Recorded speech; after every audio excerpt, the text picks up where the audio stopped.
Halo guys, aku Dimas dan ini teman aku Nisa. Di sini kita akan menjelaskan strategi pencatatan mulai dari pengeluaran, pemasukan dan bagaimana kita mengevaluasi uang kita nanti. Dan strategi mengatur keuangan. Mm.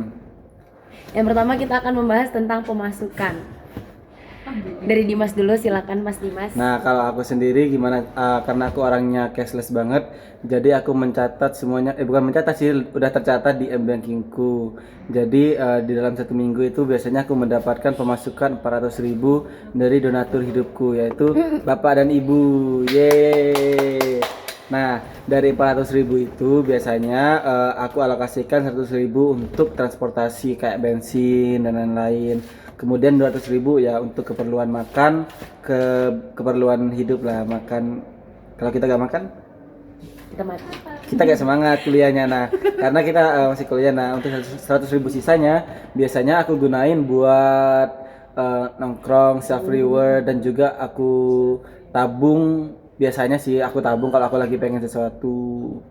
Nah, kalau kamu? Kalau aku kan aku dapat uang kadang per hari, tapi kadang misalnya seminggu sekali itu dilebihin. Terus nanti uangnya aku pakai itu sehari-hari, cuman makan aja kan, sisanya aku kan di rumah. Aku mahasiswa tapi kan aku di rumah, jadi kebutuhan-kebutuhannya udah terpenuhi di rumah. Terus untuk dana darurat sendiri aku juga nyiapin setiap harinya, kayak misalnya kalau tiba-tiba bensin habis gitu-gitu, itu aku pakai ke situ. Terus untuk pengeluaran, Nah, gimana pengeluaranmu? ya gitu pengeluarannya jadinya akhirnya ke setiap hari untuk kemakan. Jadi habis ada pemasukan tuh langsung dikeluarkan.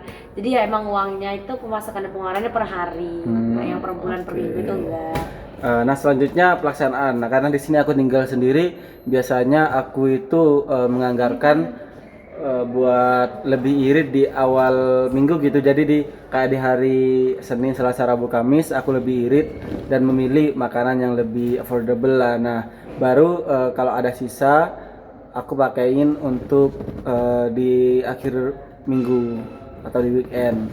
Nah, selanjutnya kita akan membahas mengenai strategi mengatur keuangan. Strategi mengatur keuangan ini yang pertama ada perencanaan, yang kedua ada pelaksanaan, lalu yang ketiga ada evaluasi.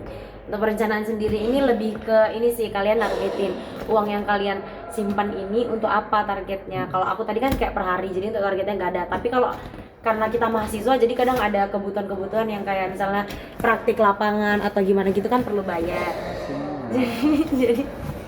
Jadi ya udah, terus kita buat dulu rencana tabungannya itu mau dikemanain, terus baru kita alokasikan uangnya, kita targetin itu beberapa persen dari pendapatan kita per harinya untuk ditabung ke kepentingan itu.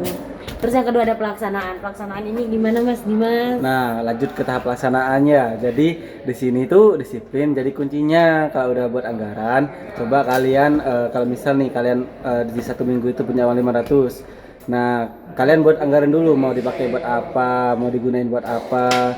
Terus kalau misal kalian udah over budgeting, kalian coba tahan diri dulu deh. Jadi skala prioritas. Jadi kalian gunakan untuk yang lebih penting dulu dan lebih urgent. Itu sih. Nah, setelah pelaksanaan kita ada tahap di evaluasi. Nah, untuk tahap evaluasi ini ada bagusnya kita lakukan tergantung pemasukannya itu dari berapa. Kalau aku kan per hari, kalau Dimasnya per minggu. Nah, berarti aku evaluasinya kayak setiap minggu, Dimasnya kayak mungkin setiap bulan gitu ya. Terus habis itu gunanya evaluasi ini jadinya kita tuh bisa lebih bijak pakai uangnya. Kita tahu nih keuangan kita nih banyak keluarnya tuh di mana, terus banyak borosnya itu di mana. Jadi sering-sering evaluasi itu sih. Nah, dari ketiga tahap tersebut, jadi kuncinya ada 3 hal. Yang pertama itu adalah mencatat. Jadi catat semua transaksi yang kalian lakukan. Yang kedua? Nah, yang kedua ini adalah Yang kedua ya aku aja ya. Yang kedua itu bikin rencana keuangan. Dan yang ketiga apa biasanya, Rodi? evaluasi. Yang Nah. ketiga kita perlu evaluasi. Nah, kalau kalian punya tips lain, kalian bisa komen di bawah kolom komentar kita ya. Sampai jumpa di vlog selanjutnya. Terima kasih. Dadah. Assalamualaikum.